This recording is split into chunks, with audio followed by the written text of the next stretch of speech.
It's the Bristol Rovers match preview. Let me know your score predictions down in the comments down below.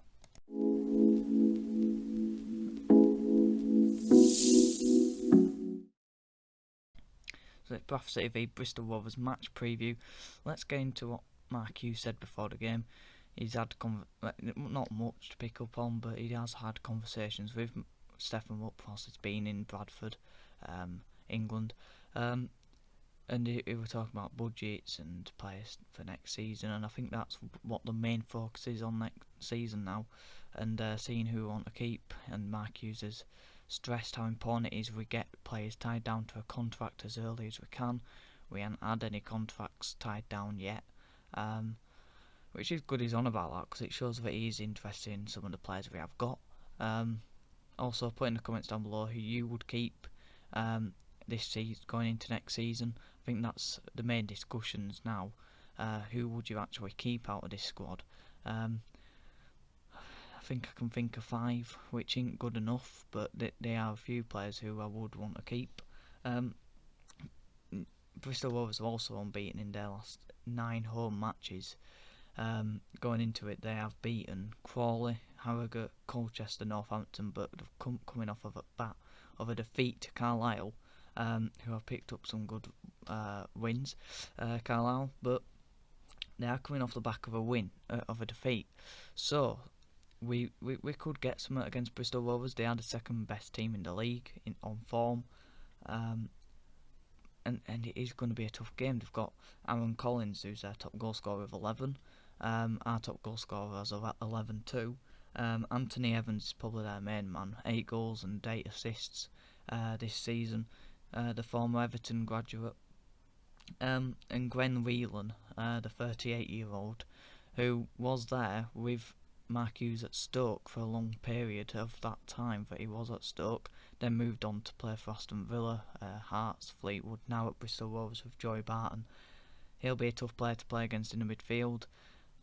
Bit different to the midfielder we've got in Watt, but we should be able to do Glenn Whelan with pace, really, 38-year-old. But yeah, Mark Hughes did also mention injuries. Elliott is the only player who wasn't in training this week, which I don't know, but he hasn't mentioned anything on Liam Rydal, so he must be in training if he said Elliott's the only one who isn't. So does that mean Liam Rydal's in contention to play? I don't know. Head-to-head wise, and Dangle and East are in training, but he didn't say about them being in contention to play. Head-to-head, 1 win in our last 5 against Bristol Rovers. Not the best of records. In the reverse fixture it was 2-2. Brett Pittman scored a last minute equaliser. It was tough to take one. We battered them on stats and we played better. We went 1-0 up, 1-1, 2-1 up, then the 2-2. It was heartbreaking the way it went in, really. Just another. If you look at that goal, it's us all season. We don't stop the cross from coming in, then we're poor at marking the man in the box. And that was under Derek Adams, and that was another game that we should have won, and we didn't. Cook and Vernham also scored in that game. Now Vernham probably could start against Bristol Rovers. We don't want to rush him back too soon, but the only thing is we just want him for pre-season, really, get into next season with a core group of players, and it will be good to keep Vernham. But I'm sure there will be clubs in for him. I don't think his contract runs out, but cheeky bid for Vernham wouldn't go amiss. Anyway, it was a 90th minute equaliser, and again, another poor goal we conceded this season. In terms of the team news, in terms of my team I'd pick, it's on the screen now. It'd be Bass in goal or Connor Songo. Rydal if he's fit. If he ain't fit, if he can't play, play Folds.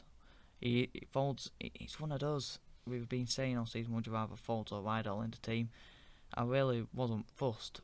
But Folds had a couple of dodgy games, but he's alright, and so's Rydal, but I'd probably choose Rydal over Folds for that bit of experience, I'd say. But Hendry and right back, Gilead, if he's fit, I'd play Gilead over Vernham, bring Vernham on.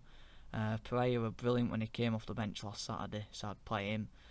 Watt and Cook, Watt in that deep line playmaker role, Callum Cook in at number 10, and probably Andy Cook and Lavery. I do want to see more Lavery, because when I've seen him, he has played quite well, and he does seem to play well with Andy Cook up front, but I won't go amiss of trying Pereira up front. I think he's got the movement of a striker. Has he got the finishing of a striker? I'm not sure, but I think that movement that Pereira offers is quite good. When you watch him just move off the ball, he does make them really good runs.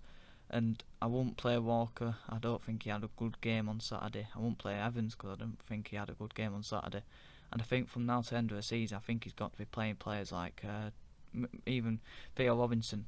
The results don't matter really. It would be nice to get good results, but the main thing this season is just seeing who Mark Hughes really wants to keep.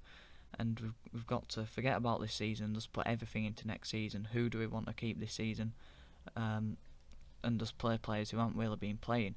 It would be nice to give the youth team some players from the youth academy a couple of goals. They've had a good season this season. But yeah, that's the match preview. Hope you enjoyed it. Leave a like, subscribe and share if you want to.